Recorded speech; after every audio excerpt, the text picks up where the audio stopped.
Okay, so I was told midstream that this video it has a lot of bad takes. So I came to see it for myself. If you guys agree or disagree with anything you see on this video, just let me know down in the comment section and let's go. Click. I fixed 30 of Team Fortress 2's most broken weapons and set them up on my public server for you to play with. All right. Okay. Let me say a few things. Let me see the weapons. I think this one's good. I think it's bad. I think it's good. Bad. Bad. Bad. It can be used for like very well. It can be good. Bad. Good. Mid. Bad. Bad. Good. I like it. Bad. Bad. Extremely good. I really enjoyed the score shot as it is. Good. Mid. Bad. Bad. Depends is good for MVM. I like it. Bad. Good. Good. Wait, like you actually put like the stock rifle into like being like a bad weapon? Really? Wait, do we actually have like all of sniper rifles here except the Bazaar's bargain? Is this real? But I have to start by apologizing. Someone's telling me in the comment section to any Natasha, Vaccinator, or Kunai fans out there to just like you're look at the dislikes. Hate this video. Just a second. Some people. Let me see. I gave it a like for the video because it must have been a lot of work, but I cannot see like the amount of dislikes. I cannot on my like screen doesn't show it. Let's continue. Might think that TF2 is perfect and doesn't really need fixing, and who am I kidding? None of you. It are needs a lot of that. fixing. My thinking is that since I can't really do anything to fix the bot problem, I might as well try my hand at fixing some of TF2's other problems. You see, most weapons in TF2 are extremely well balanced. There are, however, still a handful of useless weapons that nobody uses and need to be buffed, as well as a few legitimately overpowered weapons that desperately need a good nerf. Oh, okay. And there's also a couple. All right, I was about to say like just like I said at the beginning, like how are you calling like the Diamondback and like the Vaccinator bad? Nowadays they're just so meta for so many like spies and medics gameplay types. But okay, I understand that. It's not just referring to terrible weapons as in like bad weapons that can't do anything. He's also referring to weapons that are just too overpowered in his opinion. Okay. Couple of oddball, annoying weapons that aren't. Wait, like I can understand like the Natasha and the score shot, but how is the Pumpson annoying? Even technically good, but just suck to play against and need to be completely rethought. For example, the Natasha is not even a very good weapon, but people still use it for the sheer psychological damage it deals when you have to fight against this thing. It slows down anybody you hit with it, which is really frustrating to play against, so I changed it so that instead of slowing down your enemies, it speeds you up. Heavy's walk speed while revved up with the Natasha is now the same as his normal walk speed.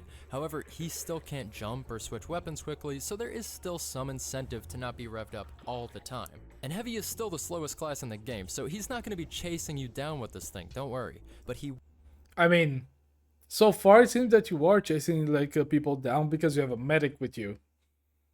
But isn't that basically what the Tomislav does? Like, isn't like the Tomislav designed it so you can like rev and walk a little bit faster? Or am I like being a little bit crazy? It's been a while since I used the Tomislav for anything when I play. But I don't know, I do find interesting to have like a heavy weapon that would just make you a little bit faster. Will be a monster with good positioning. And good positioning is what Heavy is all about. Buffed. Continuing with the Heavy, we've got the Brass Beast, which I think is pretty underrated. Yeah, it sucks being... Okay, but first I agree, the Natasha needs a buff. And did you guys know that in competitive TF2, Natasha was now banned?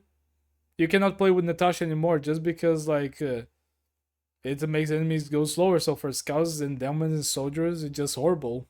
What do you guys think of it? Super slow to rev up and move, but that extra 20% damage is really nothing to sneeze at.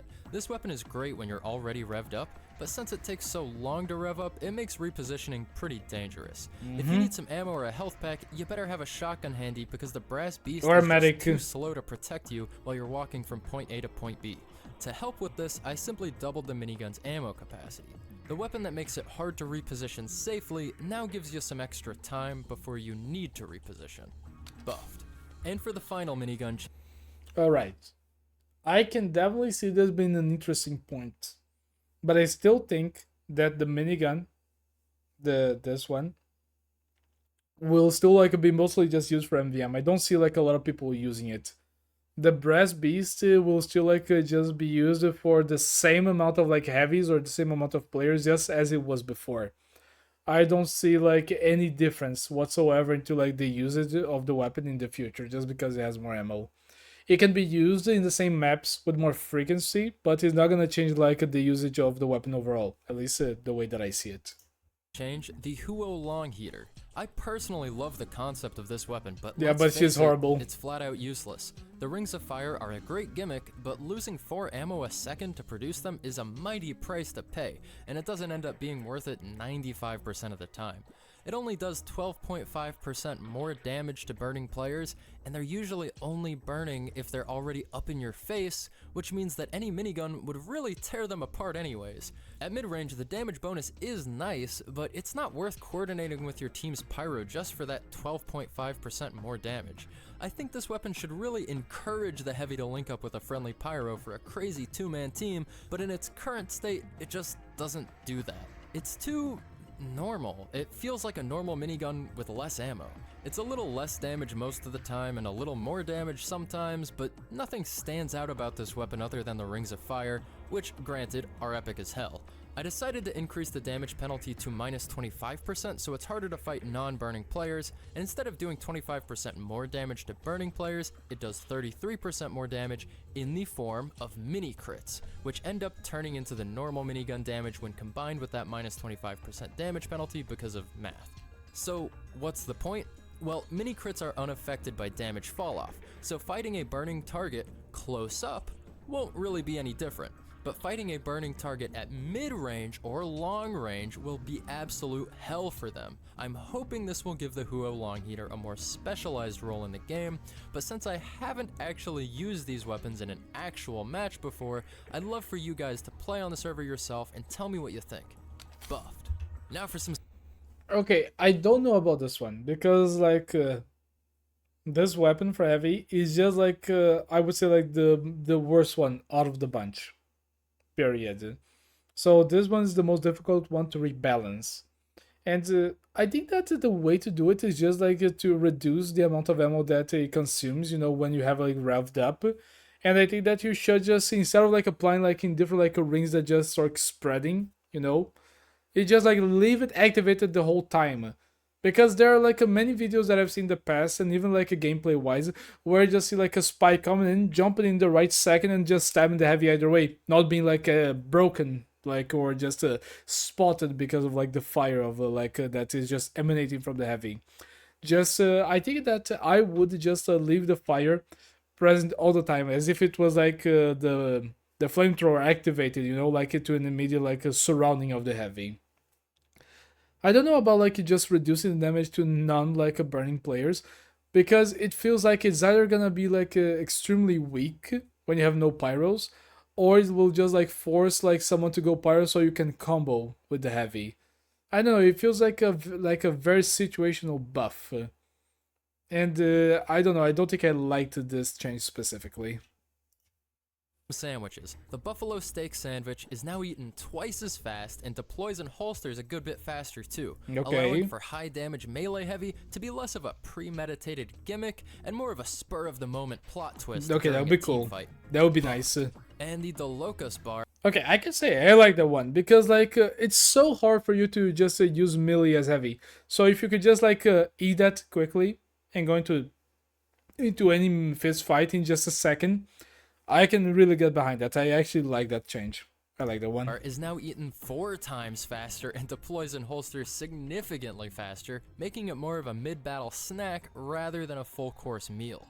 I've always thought it was the weakest sandwich since it only heals a small fraction of your health, and that 50 bonus health might seem nice, but it doesn't actually increase your overheal capacity, so if you're using a medic on your team, which you should be, it kind of becomes useless. This new design will allow heavy to... I mean, I will say that for someone that I've been using like the locals bar for years now. I think the locals bar is over 5,000 like consumptions already, and I will say that the way that I use the locals bar when like it's just to be able to heal the medic faster, to heal any other like teammate faster, just throwing out there and then just going to the battle because like he's gonna recharge fast. But also as a way to have a little bit more of health when I'm leaving spawn and there's a TP. I can just like eat the snack real quick, get into the TP, and arrive at the battle just in time to search for my medic and with some extra health so I can just look around. I feel like if you could just like eat it so fast, that could just turn heavy into a way more powerful like a killing machine, since it can just like self heal way faster. And I imagine like that the recharge will stay the same. So I don't know about this one. I think that the locals bar so far is already like a good option, but I don't know. take What do you guys multiple think? bites pretty much back to back and will allow him to cut his snack time short anytime he likes to jump back into battle. It still increases your max health and it still doesn't heal much, but now it's way harder to be caught with your pants down like with the other sandwiches. Buffed. And for our last heavy change, I tried to do something us heavy fans have been wanting for a long time, a heavy subclass.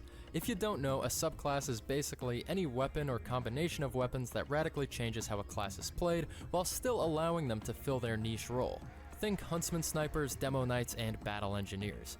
Heavy has never had a true subclass, so here's my attempt. Only Fight The Scout. Big Business, previously known as the Family Business. What once was a slightly different shotgun side grade is now a complete and total death machine on par with Heavy's miniguns. It still has 7 shots in the clip, but instead of boringly just firing a little faster and doing a little less damage, it gives Heavy a speed boost anytime he hits an enemy with the thing. And if he eliminates the enemy entirely, they'll drop a small health pack that Heavy can swoop in and grab with his speed boost. Fat Scout has arrived. Tell your friends. Now, obviously this is a direct upgrade from the normal shotgun so far.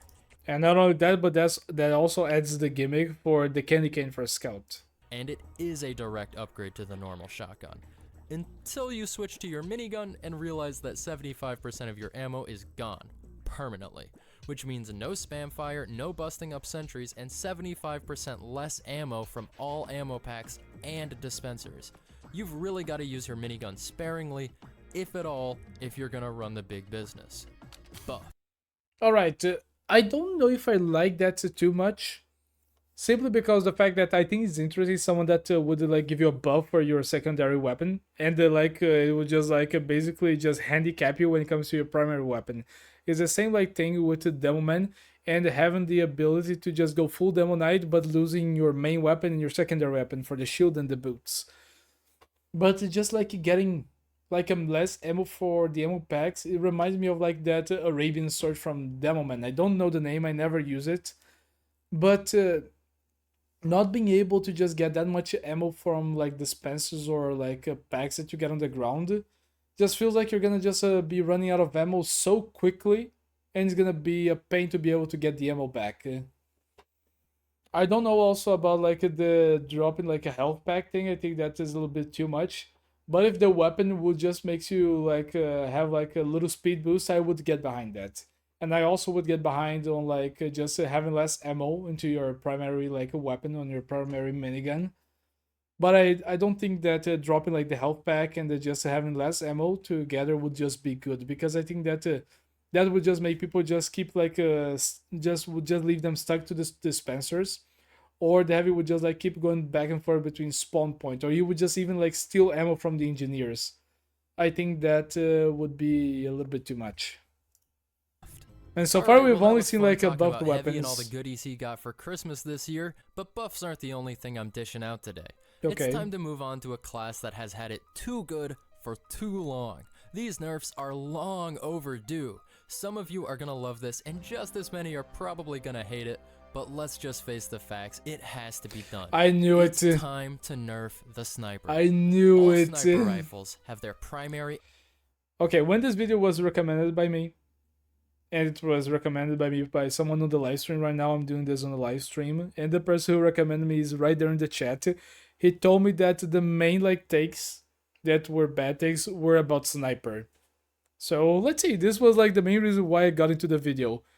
And apparently sniper might be like the longest like nerf or part that we have here. Look at this. This goes from 6. Yeah, like this is 8 minutes of talking about sniper. Let's see how this ammo goes. Capacity cut in half, and now fire tracer rounds. Stealth is Spy's thing. I'm sick and tired of snipers hiding in the shadows getting cross-map insta-kills without anybody knowing where they are. And you might say that good communication fixes the problem of stealthy snipers, but it really does not. First of all, good communication is supposed to be Spy's counter. Sniper's counter is supposed to be good positioning, you know, staying out of his sight lines. And how are you supposed to position yourself accordingly if you don't know where the sniper even is? You can't expect an entire team to know every map's callouts just to deal with snipers. Calling out a spy is effortless. Spy is heavy, spy on carts, spy on sentry, spy at spawn, but snipers don't stick to landmark locations like carts or sentries. They could be anywhere on the entire map. If you're on Badwater and you say sniper on rocks, that could literally mean like 4 different things. And since they're a long-range class and Spy is a short-range class, actually getting to the position takes time, so they have a longer time to reposition than a Spy does. And so the stealth pick class, Spy, is easier to pinpoint verbally than the non-stealth pick. Alright, now I know why they told that they had some bad takes on Sniper. And I have to agree, this is a bad take.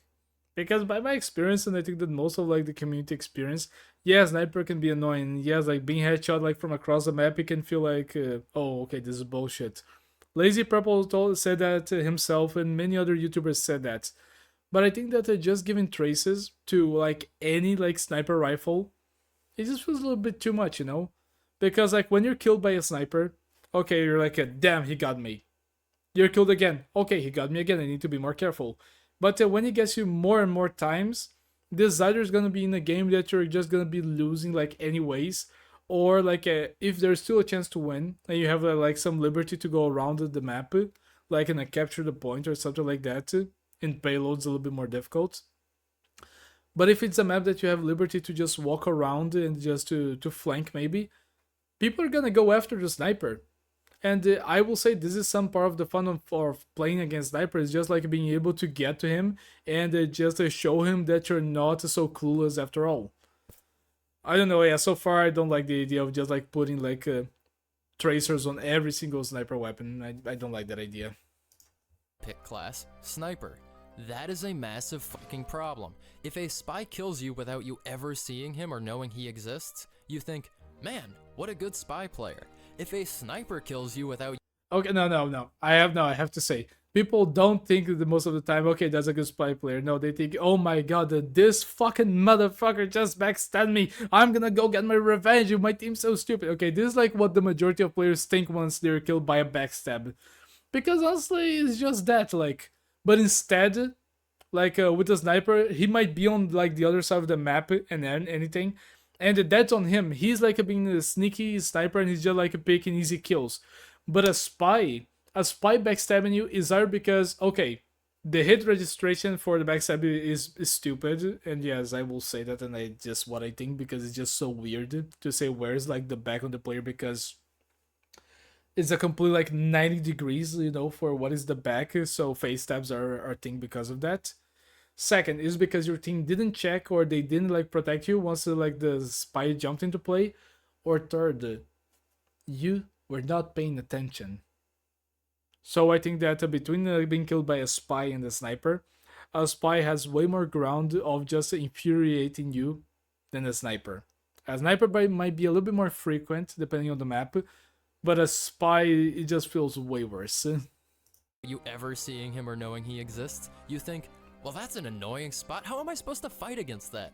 I say, no more. I've just had enough. The reduced ammo will force Sniper to reposition more often or pick sniping spots near ammo packs, making it easier to spot snipers and kill them while they reposition, and make it easier to predict where a sniper might be camping out at. But like the way to predict where he's camping is just to like be killed by the sniper. If you see him across the map, or if you're able to like see on the kill feed that someone's been dying from a sniper in like that area, or if you like yourself are killed by a sniper and then you see into like the kill cam that he's on that area, you're gonna discover where it is. So now you're gonna be paying attention for that. Tracer rounds will also encourage a sniper to reposition more often, so he's less predictable and allows players to actively consider enemy sniper sightlines during combat instead of just being in the middle of a team fight and getting your head blown off out of nowhere. Because you get to see all the shots the sniper hits and the ones he misses, you're able to perform a little bit of mental calculus to deduce just how accurate this guy really is, what targets he's prioritizing, and what all he's really able to see from his position. Nerfed, nerfed, nerfed, nerfed, nerfed.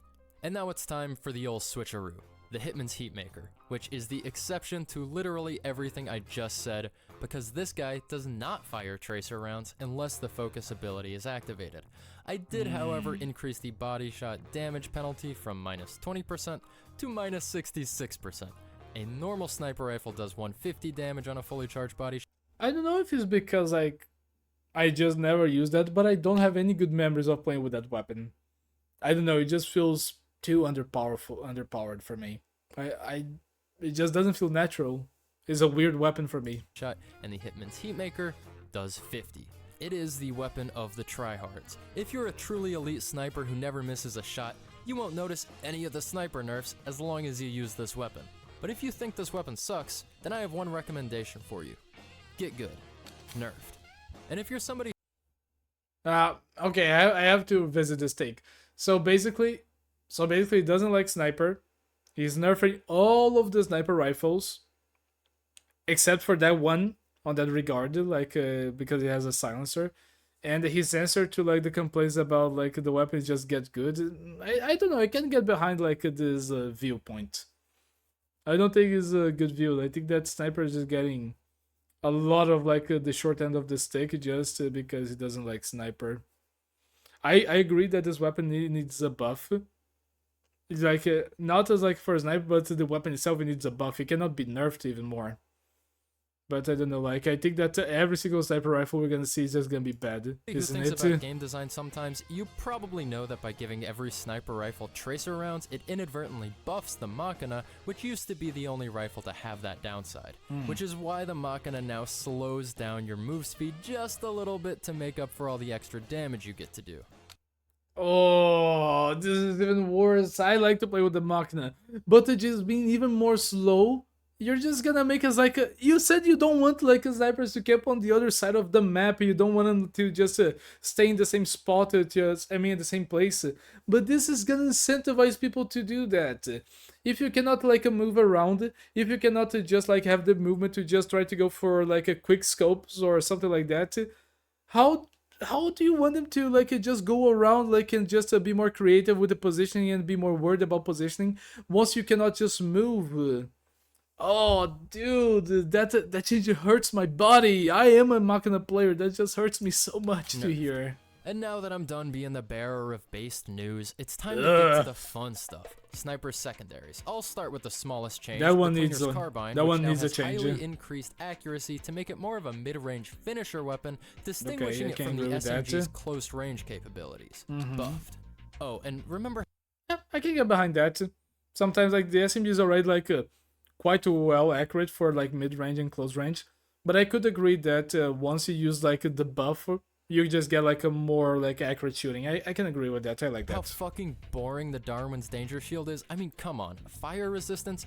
Who cares? Yeah, Instead of just no one giving used some that. bland damage resistance to counter one random class in the game, I'm reinventing this item into what I call the Forester's Frog Skin. It'll protect you from danger, sure, but not by passively shielding you from one random class in the game. Instead, this thing gives you increased move speed, massively increased jump height, and 25 less max health. Remember what I said about wanting Sniper to reposition more? This thing will let you do that and then some.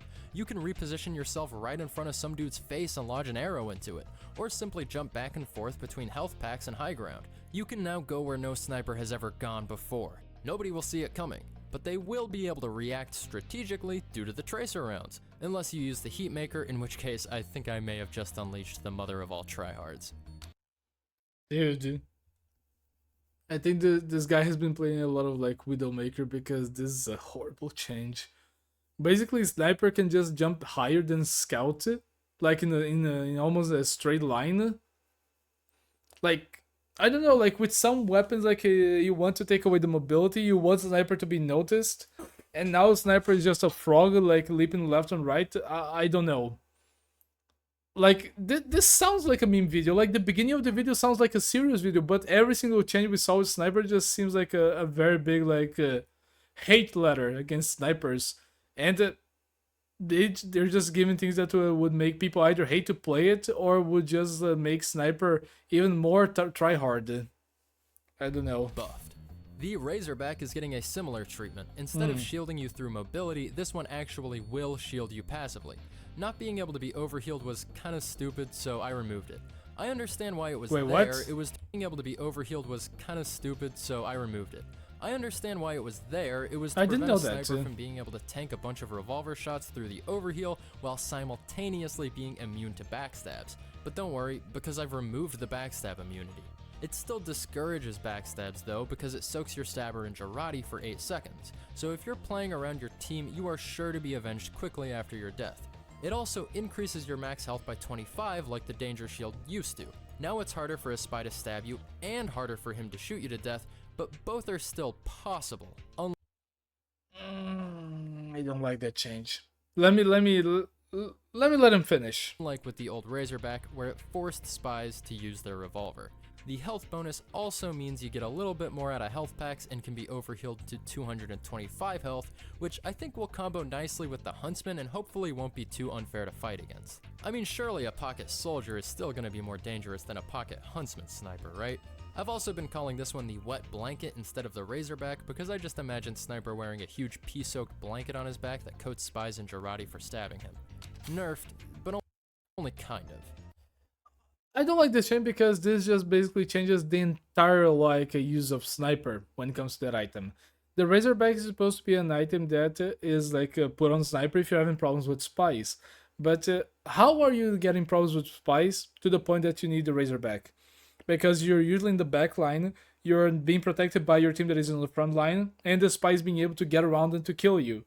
I think that is just gonna like transform the sniper gameplay that usually is in the back line to the front line. It's gonna be mostly a weapon that okay, if I'm backstabbed, like the spy's gonna get rotted, but now I can be overhealed, I have more health, and I can just like just go around like more safely and just like try more risky stuff in the back in the front line. I don't know, like these sniper weapons, especially for the main weapons, is just like being very hard for me to agree with. But this one I also heavily disagree. This just completely changes what the weapon was designed for, and once again just completely changes the way that sniper plays the game, which I don't think it was the initial intention.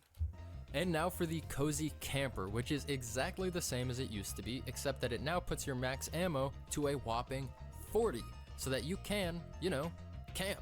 If you somehow manage to surf a rocket into a crazy good sniping position, the Cozy Camper will let you heal back up, like normal, and keep you well stocked up on ammo. Buffed. Alright. Wait, this is something that I don't get it. Like in with one weapon is like complaining about like a camping snipers. He reduces the ammo and puts like a trace like a bullets on every single gun except that one sniper rifle. But for other weapons, he just like try to like put more camping mechanics and gives like people more ammo on top of that. I don't know. I feel like sniper is getting like a crazy mix of updates, buffs, and nerfs that just don't match the logic with the previous buff or nerf. I really don't understand what is going on with like most of like the logic that goes around like the sniper weapons.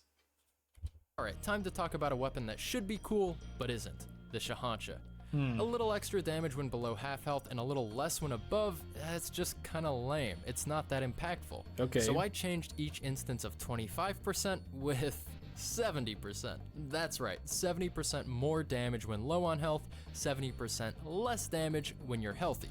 That's 111 and 20 damage respectively. It is truly situational now. And of course, adding that much damage to any weapon means I've got to get rid of random crits. You know the drill, we can't have snipers one-shotting heavies with their melee, and it deploys slow and swings a little slower, so it's really not a get-out-of-jail-free card at all. You've got to be smart if you pull this thing out or else you're toast. But like if you're a sniper and you're in a situation that you're gonna get like to below like a 50% health and you know that anything can kill you because you're a squishy sniper, what is like the usage of just like not having random crits and just like attacking slower? You're not a dumb man. You will not have like the increased mobility or reach to just be able to get away with situations that are like supposed to kill you. And it's just gonna be the same thing. Like you're just gonna put all into like a one lucky strike, and you're gonna just hope that the enemy is also on low health, so you can just take him with one good swing. And if you're in a situation that sniper is just like picked off and he's like surrounded, you're not gonna be able to kill the entire enemy team. I think nothing changed. It just got worse. You don't have random crits, and you just attack slower. Like that just really got way worse. But even with all the downsides, I still think it'll be better, or at least more fun, than the original Shahancha. It is a guaranteed 111 damage after all. That should make any scout or spy think twice about chasing you around that corner. Buffed. Now you know what they're gonna do? They're just gonna go ahead and they're just gonna like shoot you from afar when they do that. And like depending on the sniper rifle that you have, now you're just gonna be way more exposed. Yeah, if you have like the Machina, you're just gonna like move slower around it. If you have like the Razor Shield, okay, you're gonna have more health. And if you have like the frog thing, you're just gonna be jumping around. It seems like every single like backpack, like or just like a back defense for a sniper, just really just made him like more able to survive. But every single like main weapon, which is like his main source of damage, just like put him into a very bad position. I don't know. I don't think that a sniper would be able to just go around killing everyone with that weapon, unless he had a medic and he was lucky that his health would always like stay beneath 50%, but he wouldn't get a crit, which we all know that he will get it. He will get a crit and he will not be able to kill people. And speaking of spies, let's talk about the Tribalman's Shiv. In normal TF2, it's a decent way to reveal spies, but nowhere near as good as the Jarate. So I just leaned into the bleed a little more and made it do less damage on hit with longer bleed time, meaning it does 87 damage over the course of 10 seconds instead of 81 damage over the course of 6 seconds. 10 seconds is also how long how long Jarate lasts, just for reference. 4 extra seconds to chase down a spy will definitely come in handy, but it's not really doing any extra damage. Buffed. Whew, alright. Okay, this is one that I can actually link to agree.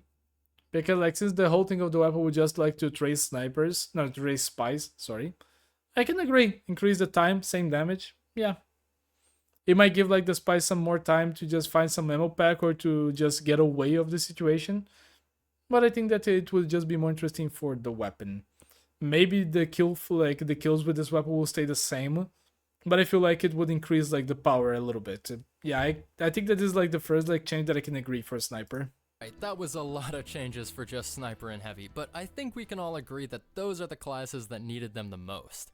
These next ones will be a lot faster, like Soldier. I mean, I might be biased because he's my most played class, but I can't think of a single weapon he has that doesn't work the way it should. Moving on to Scout. I'm just playing with you, alright? You didn't think I'd forget the weakest weapon in the game, did you? The Righteous Bison? Okay, this thing I sucks. Forgot about it for a second. I quadrupled its fire rate to have a kind of net-like effect where you catch enemies. You know, like you're creating a wall of projectiles rather than trying to actually aim individual shots, which proves to be completely impossible with this weapon. Now it actually has a mid-range use of pushing a sniper out of his nest or breaking up a big cluster of enemies. I can like that just too. Being, that can be interesting. The worst weapon in the game. It's still not going to be out damaging your rocket launcher though, so don't get any big ideas. It should be fun to play with though. Buffed. Okay, now it's time for Scout. Alright, I think that this video is gonna fall a lot into what, in my personal opinion, Lazy Purple fell into when he made the how it feels to play heavy. Because I feel like this video is just gonna lean into just really just undertake the class that the creator doesn't like, and is just gonna really improve, or is just gonna do a better work at showcasing like a class that he really likes. For example, Lazy Purple did a great job with Scout, Spy. He also like did a good job with Pyro, and those are classes that he just enjoyed playing, you know.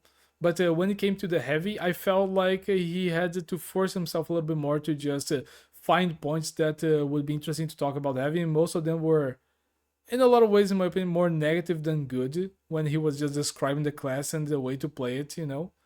And the same thing feels about the way that Sniper was treated and the way that Soldier was just treated right now. He just made a terrible weapon just get way more fun to use, while the other weapons, it just feels like there was a soldier mentality that got into the thing and said, okay, I don't want him, I don't want the character to camp, I want him to be more into the front lines, I want him to have like a good jumping, like ability to just go around.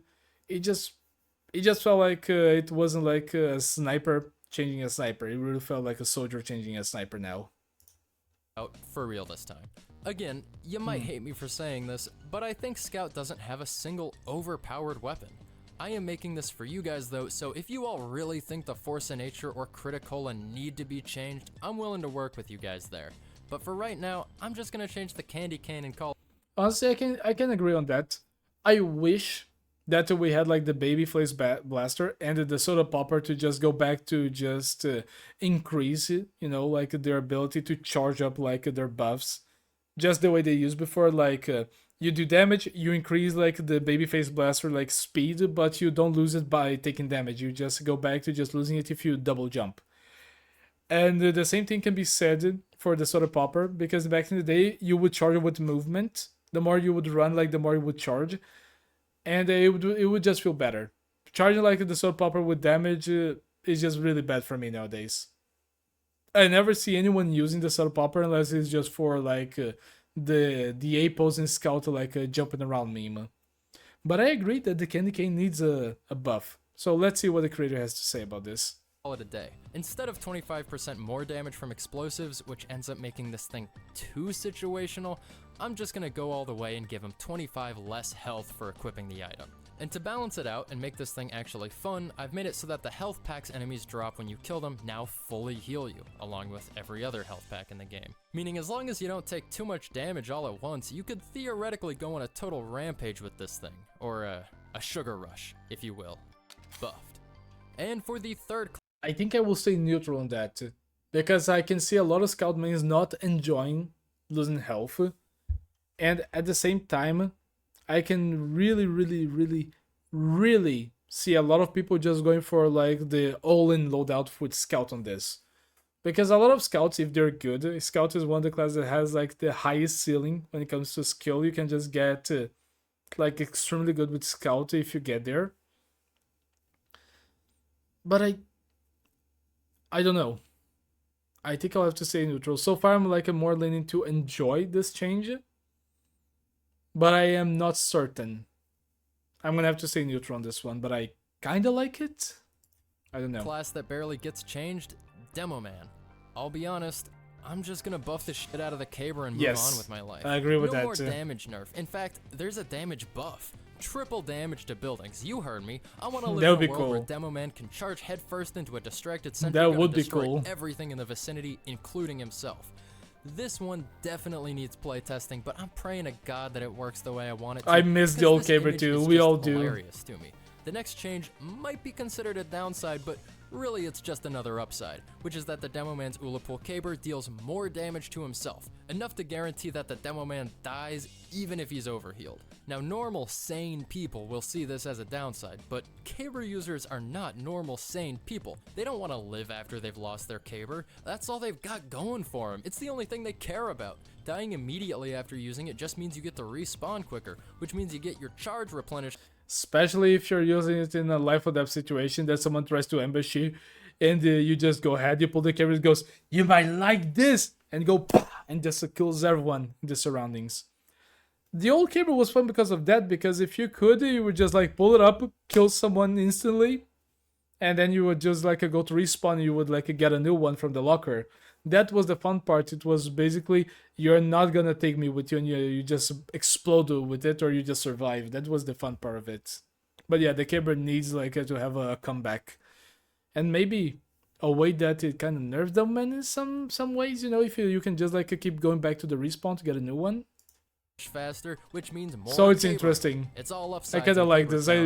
Also, it gets random crits now. Fuck you, buffed. Okay, so far this is my favorite like pick. This is indeed my favorite like a change in this video. Oh, and you know how the Iron Bomber is like super boring and barely changes anything from the normal grenade launcher? Well, it's the Carpet Bomber now. Buffed. And since these Demo Man buffs might Hold fire to load up 4 grenades. Release fire to unleash a barrage of doubled fire rate plus 50% primary ammo. I don't know. I like the caber the way it is right now because I can just try to aim like the pipes at like a certain ground. They will stay in that area. I like the way it is. I don't think it deserves a change or it needs a change. Being able to just let a random barrage, it doesn't guarantee a kill and doesn't guarantee like the sentry going down. This just like gives you like a more like a widespread like angle where like the stickies can fall around like somewhere and it's not like gonna do a lot of damage in the same area. I mean, it might do a lot of like if they blow up at the same time, like and they're all close to like the thing you're going for. But I don't know. I feel like I prefer the old one. I prefer the current some one. engineer mans, I'll go ahead and tell you about the Texans' new toys. The Pumpson now fires faster, like the Regis Bison, but not as fast, and reloads slower. And instead of draining Uber and Cloak, it just drains twice as much Cloak now. There is just no fucking reason Engineer should be capable of single-handedly destroying an Uber push on his own goddamn sentry. Since spies can get a ton of Cloak from destroyed buildings, this shouldn't be too annoying. Honestly, to be fair, I think it's been years, or if ever, that I've seen like an engineer actually using the pumps and to actively reduce Uber and saving like a sentry nest or a game with that. I never seen anyone do that. I never seen anyone do that. I might need to revisit Uncle Dane's videos to see if he actually did it, but I don't see like casual players doing that in a pub. I never see it. I don't see it as a necessary change, but because I don't see people actually doing that. Okay, now that it has like an increased like a barrage of fire, you know, so you can just like maybe send like a 4 like rays straight to go and you just keep reducing the medics like health or like sorry the medics like overcharge. Okay, this might need to be removed, but in a normal like a play style, I don't see like anyone using that, you know, for that exclusive like a thing. Maybe they will use it now, but what do you guys have to say? I don't think it's necessary currently, but it's a weird change for me. So I want to hear what you guys have to say. For spy players unless they're using the Dead Ringer, in which case if you don't have the Dead Ringer active, it's going to disable it for a couple of seconds, and if you do have the Dead Ringer active, you're going to get about, 1 millisecond of cloak before the engineer comes at you with his wrench. Oh, dude, that is gonna be so bad for Spymen. Spymen are not gonna like that. No, you cannot do that. You just don't increase like the amount of like Uber cloak drench for that, dude. Spymen would just hate like the pumps. It's gonna get so OP to dealing with spies. No, that's not a change that can happen.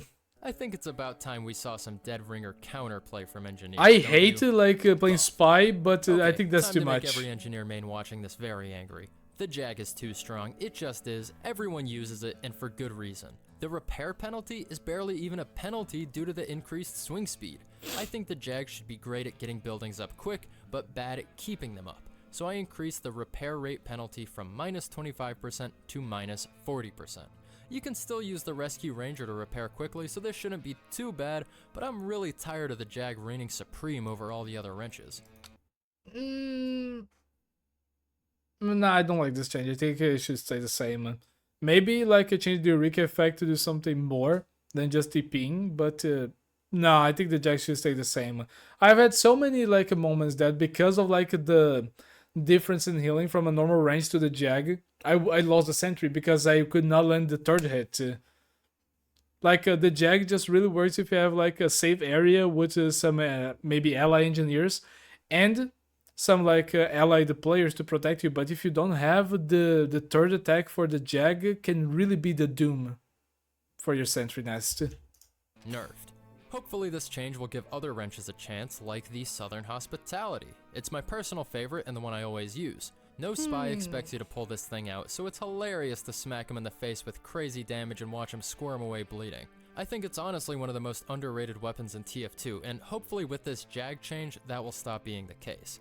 The Southern Hospitality remains unchanged. And now it's time for Oh, come on.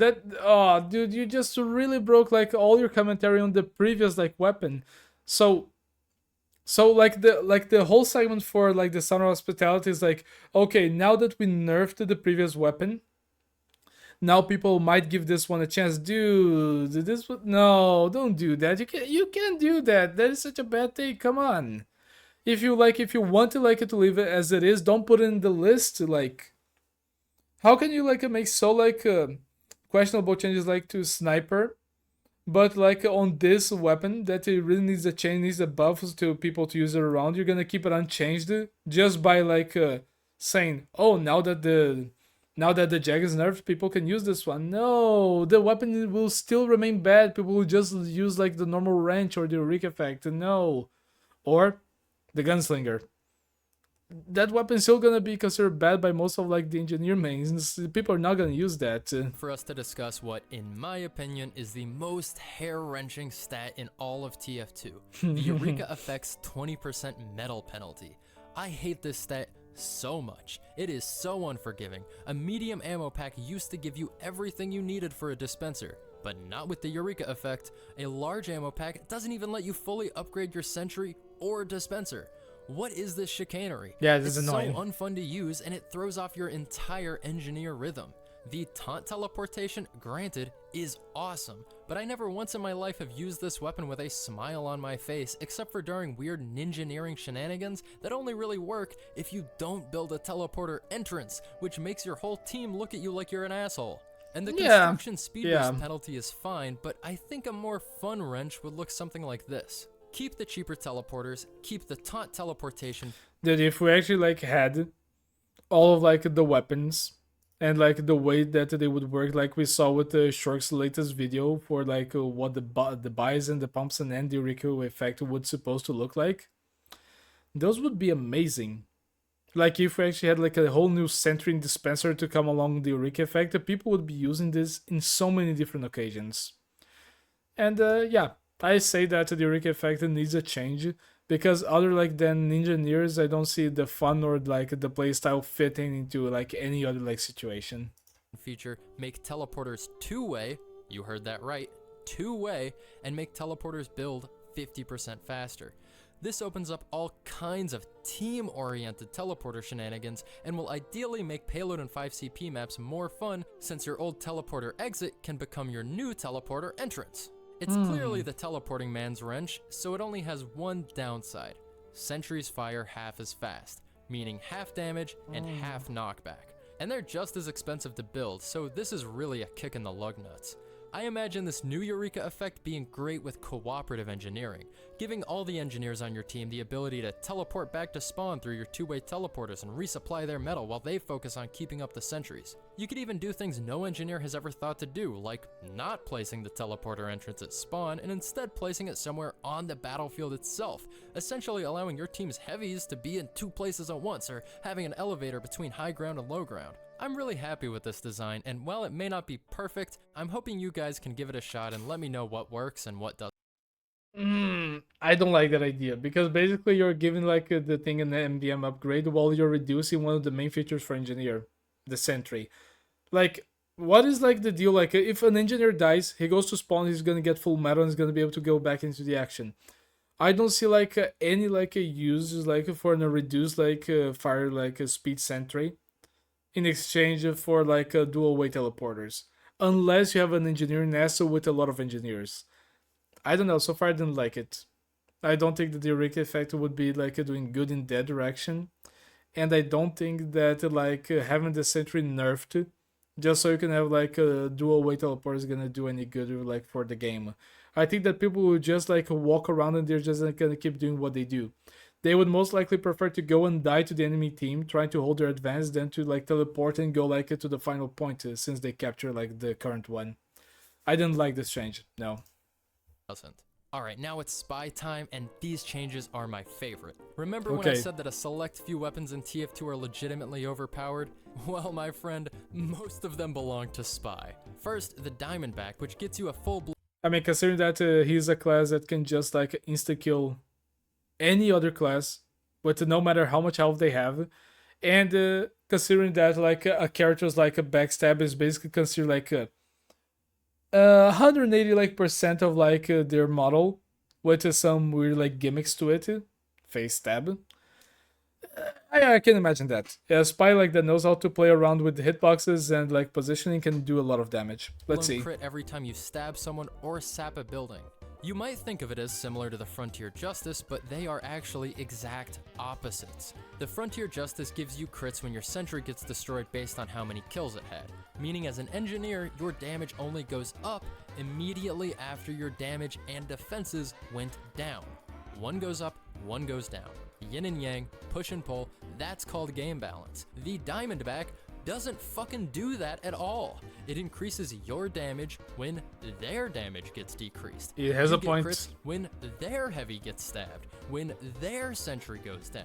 Being an engineer with a destroyed nest already sucks, but being an engineer with a destroyed nest sitting next to a spy with 4 insta-kill bullets in his gun is much, much worse. I'm all for snowball weapons that Okay, reward you for I'll wait doing to well, comment. but look at the Islander or the Bizarre Bargain, for instance. These take time to snowball. You have to really prioritize survival to see any benefits from these weapons. The Diamondback doesn't even encourage survival. It's like, well, I have all my crits now, I guess it's time to fucking use my ultimate ability by running headfirst into the enemy team, killing 3 random people, and then dying immediately. But that's That basically isn't the role Justice of a Frontier. stealth class. That's fucking Reaper from Overwatch.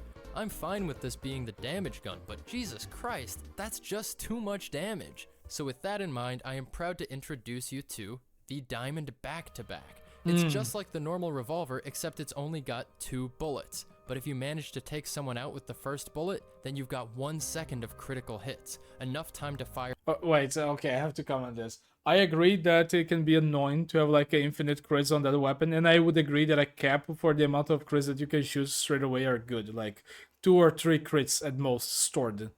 But come on, just being 1 second of critical hits is just a very bad change. Like you're most likely not even gonna have time to use that to, to get away. The gimmick for the weapon for spy is just like penalizing the enemy team for trying to chase you and thinking that you're an easy pick. Which, for most of the situations, when the spy knows how to play, he's not. But I don't think that again, like a time for you to use the crits is gonna be good. The last bullet and take out a second target before escaping. And no, you won't be able to chain together crits because the reload time is actually a little longer than the crit time. The crit itself will do 120 damage, so if you've got a weak player and a semi-weak player in your sights, you can dispose of them both in less than a second if you really know what you're doing. Think James Bond double taps. And you might be thinking, wait a minute, doesn't this kind of discourage the spy's enemies from protecting their weak players since getting close to a weak player might mean they get double killed?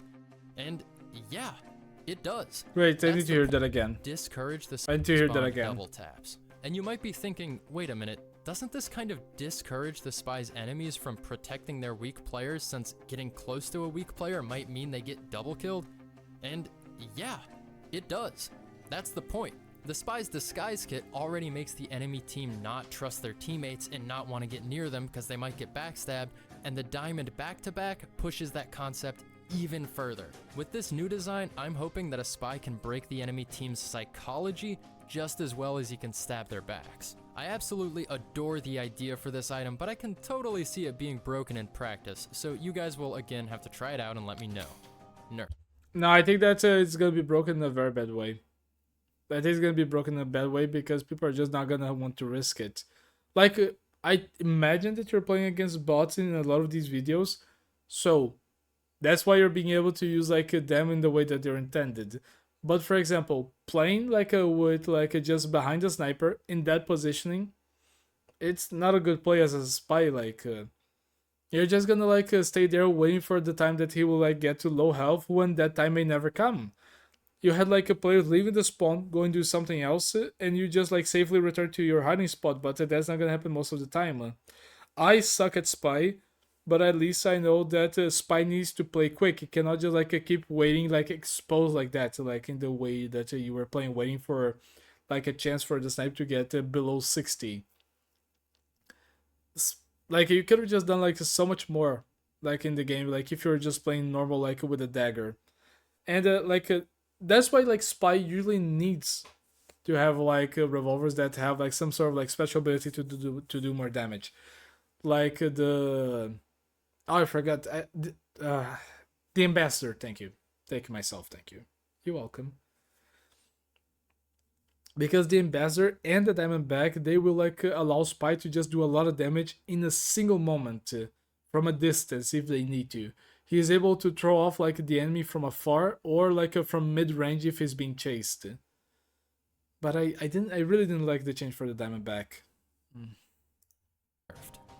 He needs to have a quick gameplay style. Other broken weapon, the Conniver's Kunai. Here's how the old version worked, or didn't work, rather.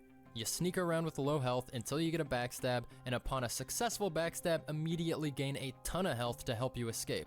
The problem here is that, and this may come as a surprise to you, Spy can go invisible, so avoiding taking damage before a backstab is actually not that hard, almost inevitable for any half-decent Spy player. The health gain on a backstab, however, is incredibly useful, significantly protecting the Spy after getting a kill, especially when used in combination with the Dead Ringer.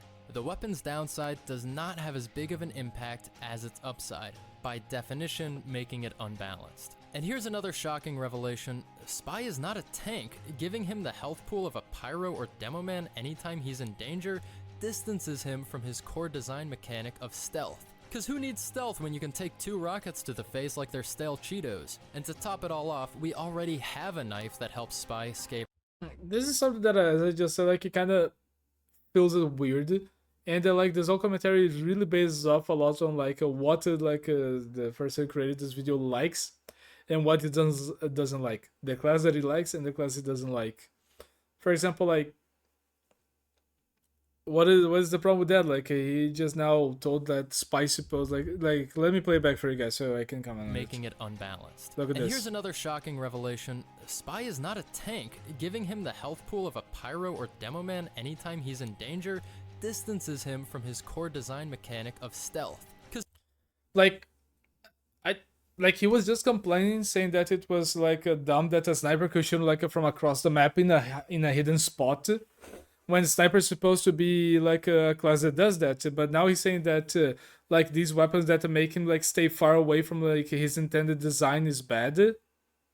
I don't see the logic like in the two situations. Like, it's the same like mentality, but like with different like a commentary on top. I don't know if I can agree with that. Who needs stealth when you can take 2 rockets to the face like they're stale Cheetos? And to top it all off, we already have a knife that helps Spy escape after backstabs, the Big Earner, which is more interesting, more fun to play against, and more fun to use.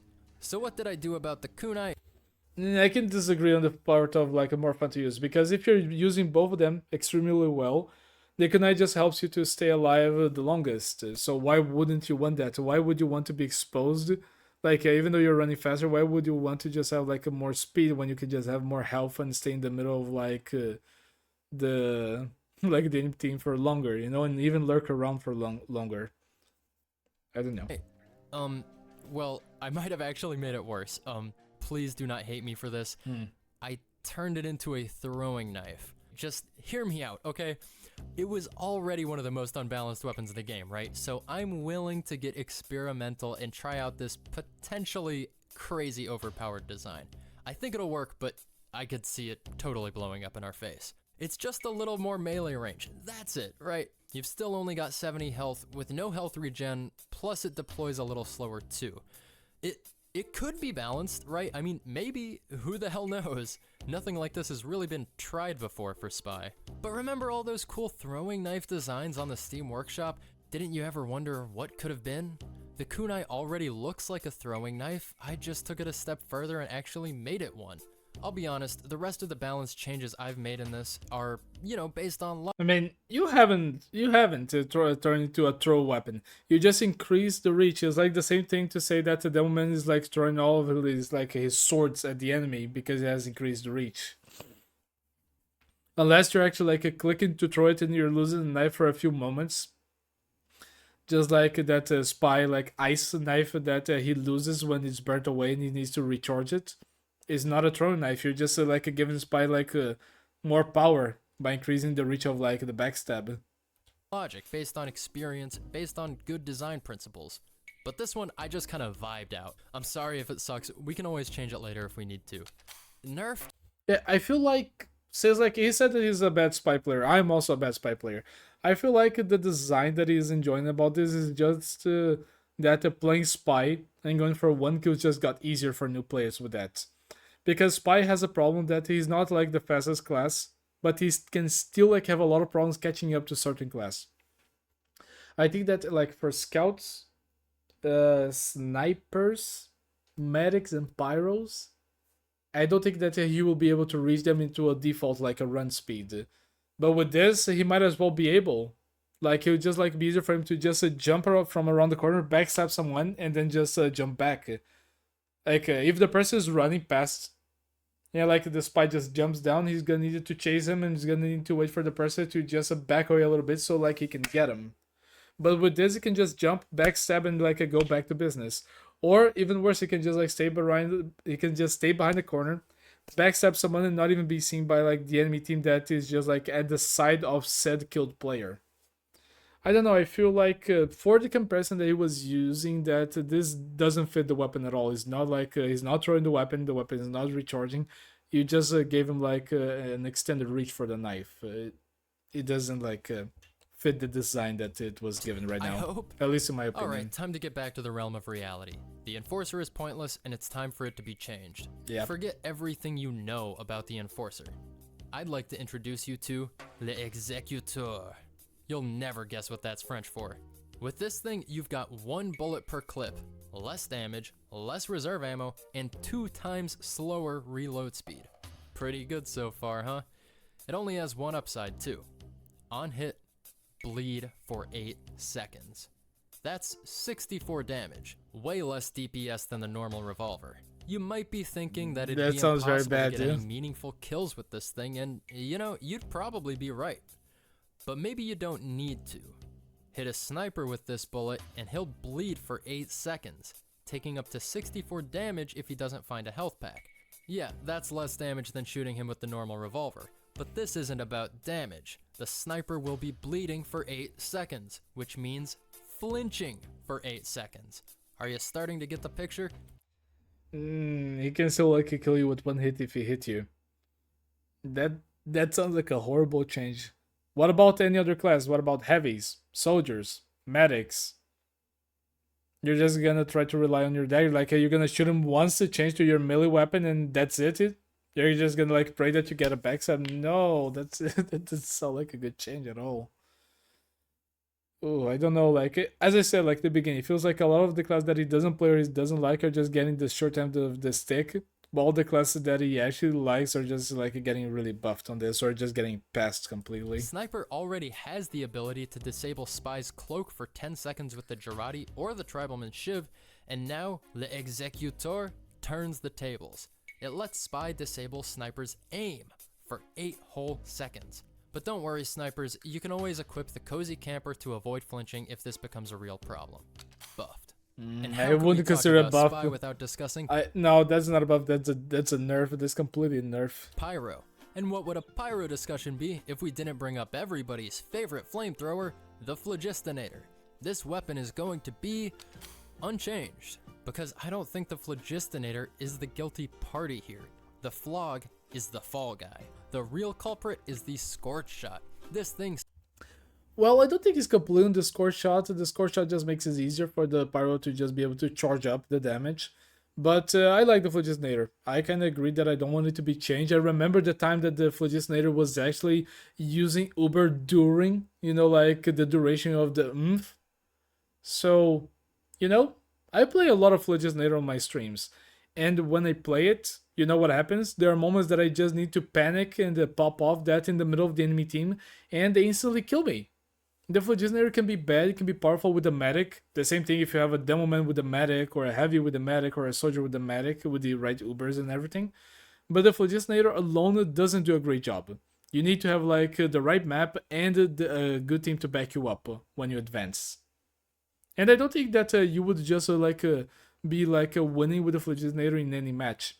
Usually it kind of falls into the category that you need like a good teammates, and you need like the right circumstances to just like kill everyone with the Phlogistinator. At least in my opinion. Sucks to play against. All a Pyro has to do is aim in the general direction of the enemy team and left click, and within moments his Flog meter will now be filled up and ready to go. That's fine. No more, I say. I'm gonna totally turn this thing upside down. Meet the new Scorch Shot, or as I call it, the Firefly. Wait, don't click off the video. I know it looks terrible. I know it looks like total bullshit, but I promise it's not that bad. These flares barely do any damage. It's all just in the afterburn. And look at them. They don't move very fast at all either. And good luck trying to actually aim the damn thing. They go all over the place. But you just said that the problem was the score shot, and now you just can shoot like that many score shots like left and right. The problem with the score shot was never like the amount of damage, it was the afterburn that would like just fill the phlogistonator. You can still do the same. The phlogistonator might rely a little bit on the score shot to get like some like oomph attack or like mouse to like charge attacks. But this is not gonna change anything, it might even like make it worse. The point of this weapon is to let Pyro do what the Scorch Shot was already making the Pyro do, which is to just aim in the general direction of the enemy team and hold down left click, but with Look a at better that! result. Armageddon fire on big groups of enemies to cause maximum chaos from a distance. It's not actually gonna kill anybody. Imagine raining down Armageddon on an enemy push while a couple Huo long heater heavies sit behind you ready to pick off anybody hit by the flares. Or imagine just shooting a couple of these bad boys into a room, running in with the extinguisher, and just praying to God that one of them hit something. These new flares, or fire...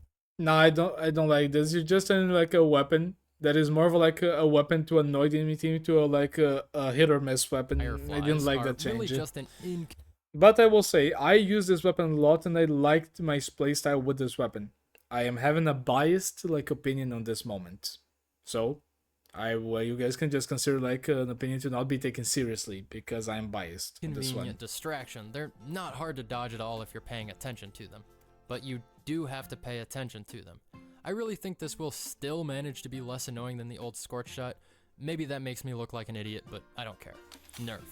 Less annoying than... No, look at that. That is just more annoying to the pyro that he's using. Look at that. 1, 2, 3, 4, 5, 6, 7, 8, 9, 10, 11. Dude, he shot maybe 10 or 11 or 12 shots and he didn't hit a single one. That was a horrible change. That was a very bad change. And remember, like with all of the weapons, but again, if biased. it totally sucks, we can always just change it. This next one, though, I'm pretty confident in. The Sharpened Volcano Fragment. Yeah, that needs this a buff. Is, and I've thought this for like 11 years, the coolest looking weapon in Team Fortress 2. Which sucks, because maybe it is not by far like the in TF2, 2, but maybe for weapon in Team Pyro. Fortress 2. The Volcano Fragment ignites enemies on hit, which is pretty sick, until you think about the fact that the Pyro has a fucking flamethrower. If you're in a melee range of an enemy, you are 10 out of 10 times better off to just use the flamethrower. The point of the class. It does more damage, it has better range, it can air blast, and it will also light them on fire. This thing is completely useless outside of medieval mode. But what if we really leaned into the damage over time mechanic of Afterburn? It is the Sharpened Volcano Fragment. You know what'd be cool? If you could just like right click with that weapon and you like do like what it seems to be like a melee attack, but maybe you would like just release like a small like a firebolt or a gulf of fire, you know, that would do like reduce like fire damage, but it would still like do the same afterburn as being hit or by the flamethrower or by like the normal attack. Give them Pyro a melee weapon that can just like do a little like close range like a fire attack during melee fights would be just so interesting. Fragment after all. While still like give him the possibility to still defend himself with melee attacks. Things do? That's right. They make you bleed. So now instead of just igniting enemies, the Volcano Fragment will also make them bleed, meaning they'll be taking 16 damage a second for 6 seconds after you hit them with this, for a total of 129 damage. This may seem overpowered, but let me remind you, this is still significantly less damage per second than the normal flamethrower, which can kill a... Yeah, but like you will just jump in with your flamethrower. If there's a lot of people and there's no medics, you're gonna just burn a lot of people. You're gonna hit someone with that, and they're just guaranteed to be dead. That's very, very OP. A light class in less than 2 seconds if the pyro is aiming properly. And let me also remind you that the original Volcano Fragment did 100 damage after 6 seconds, and nobody thought that was unfair. So this change really isn't that crazy. It'll definitely send enemies into a panic though, seeing their health draining that quickly. Especially a medic or light I still class. think it's a little bit too OP. Speaking of medic, he's got a couple but of it does too. deserve a buff. I'll start by talking about the Quick Fix, which in my opinion is the most underrated weapon in this entire game. I love this thing. It's basically the only medigun I use. It's fun as hell, good as hell, and it's gonna remain unchanged. I want to make a whole video I never use like the quick fix. I cannot like put an opinion on that weapon. Sorry. On this thing sometimes because I don't think anybody truly appreciates what it does for this game.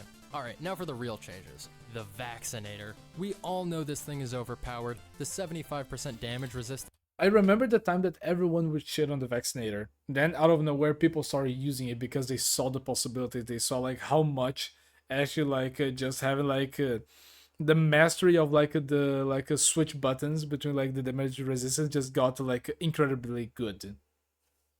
It just got better over time because people start to know how to play with that. the Ubers provide, combined with Overheal, essentially increases the medic's patient's health by 600%.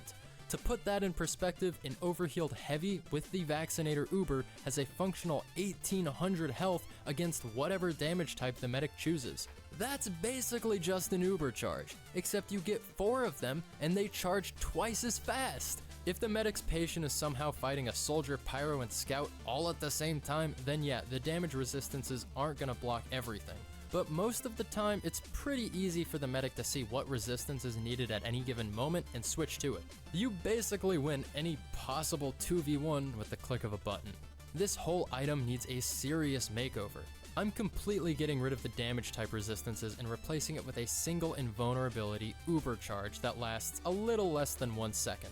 Enough time to absorb a rocket, meat shot, headshot, or sticky trap if timed well. The Uber meter charges 500% faster to balance this out, taking about 8 seconds to fully charge instead of the normal 40.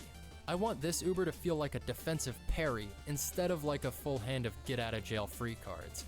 And as for the healing itself, I mean, the Vaccinator is not like a get out of like a get out of jail free card. It feels like a very well like a timed and analytic like a medigun for me, because you need to like you need to play well with it. You cannot you can't just you cannot just like survive anything with it. It's not like the normal Uber, and even with the normal Uber, you can still like be pushed away by a pyro, or you can just be blown away and separate from your heavy, and then he dies, and then you die because you're gonna have to run back to spawn. You know.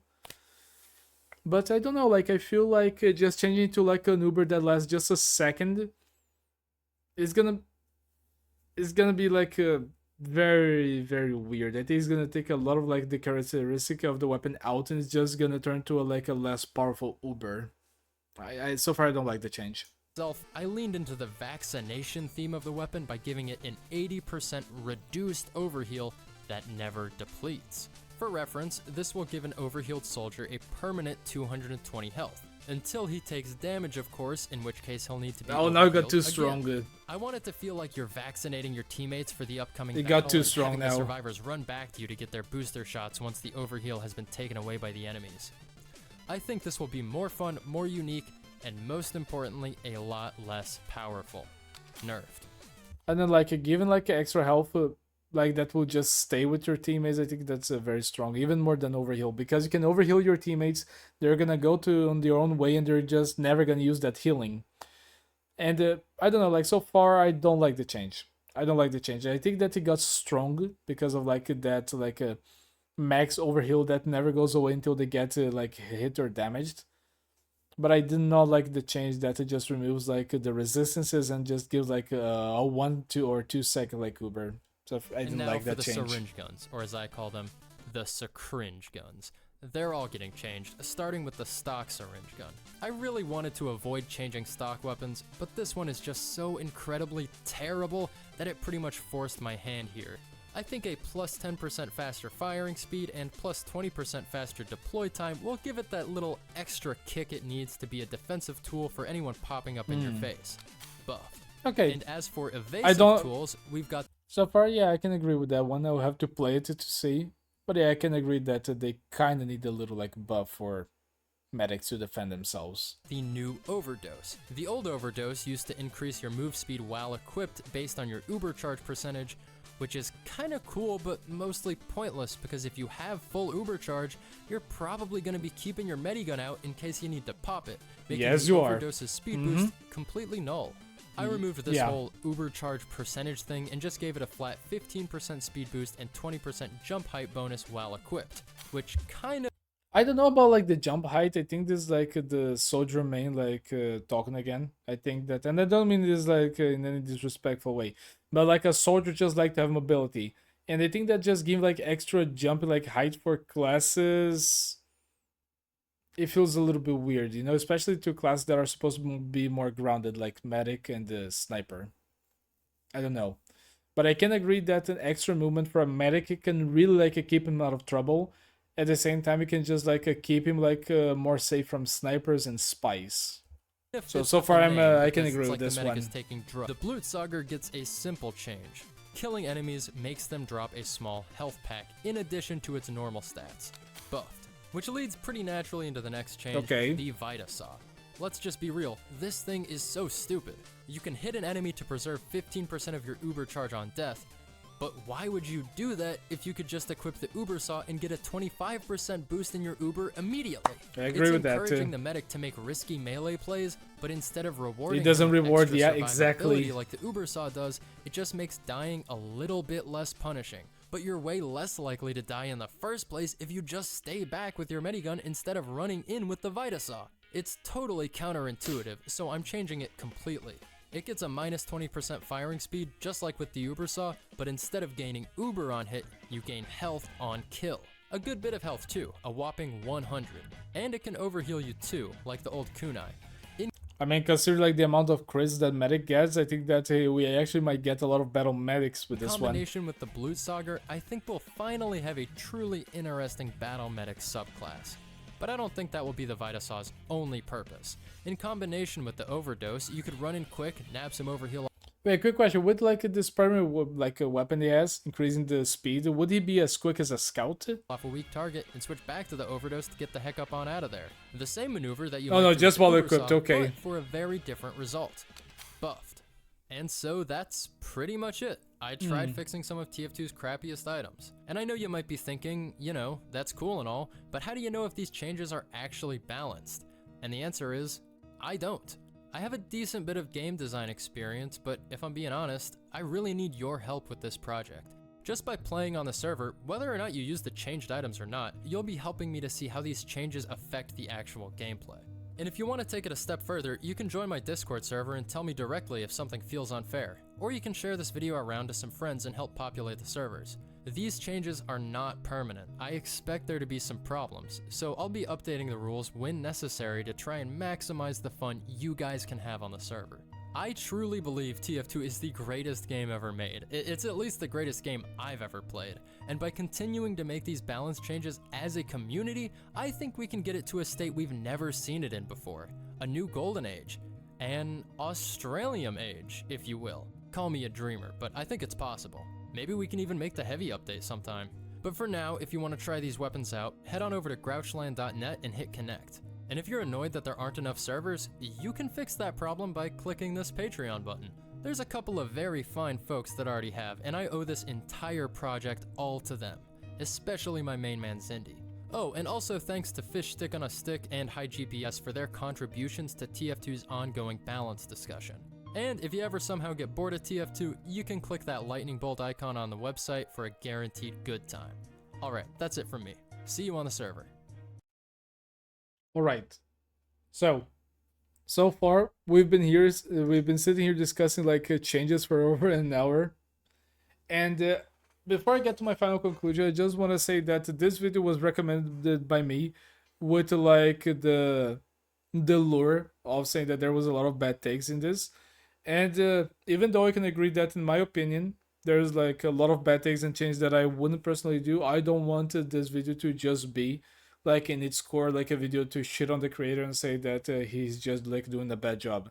I can see that there was like a lot of like a good reasoning to make a video like this. TF2 is in need of like a good updates and good rebalancing for the weapons. So I don't want this to just go off in the direction that we should just like shit on the creator. I think that he did a good video. There was a lot of like initiatives to try to test these weapons. He's still like trying to test these weapons. This video came out a couple of months ago, so at least I will give him respect for putting this much effort on everything. And I can be wrong on some of my takes. It's just in the end everything's just like personal opinions, right? the video itself, my commentary, but I would like to know what you guys have to say. In the end, as I said in some parts of the video, I think there are some changes that are pointed out in this that needed to be made. I think that they are bound to be changed in the future if we ever get a massive change of weapons, in their stats and everything. But I feel like there were a lot of changes that were more leaning to certain class because of the personal taste of the creator of the video than others. I feel like the Bias and the Thompson and a few others, they do need changes, but I feel like Sniper just didn't need to be as nerfed as it was, because I think that it felt really counterintuitive to what Sniper is supposed to be. Sniper was not supposed to be a class that, as the way that is played today, like you're just in the middle of the action shooting people like 5 feet in front of you with quick scopes. He was intended to be in the back line, and I feel like this video didn't really like capture like the need of like changes for the sniper weapons. That would just be like my main complaint. But everything else, I think we had a good balance. Like every other class, we had like a few weapons that I would agree and a few weapons that I would disagree. And that's how it goes. This video has some things that I agree and some things that I disagree. If you guys have anything to say about like this video or the changes that you saw suggested, leave a comment either in this video or go to the original video link down below and leave a comment for the original creator himself. That's the best way that we can just put some healthy and respectful input on this conversation. And yeah, I think that's it for me. Thanks so much to Box for this recommendation. If you're still there in the live stream, thanks so much for being here. Thank you everyone for watching this on YouTube, and I'll see you guys next time. Okay? Bye. See ya. Have you considered becoming a patron or a member of the channel? Links down below.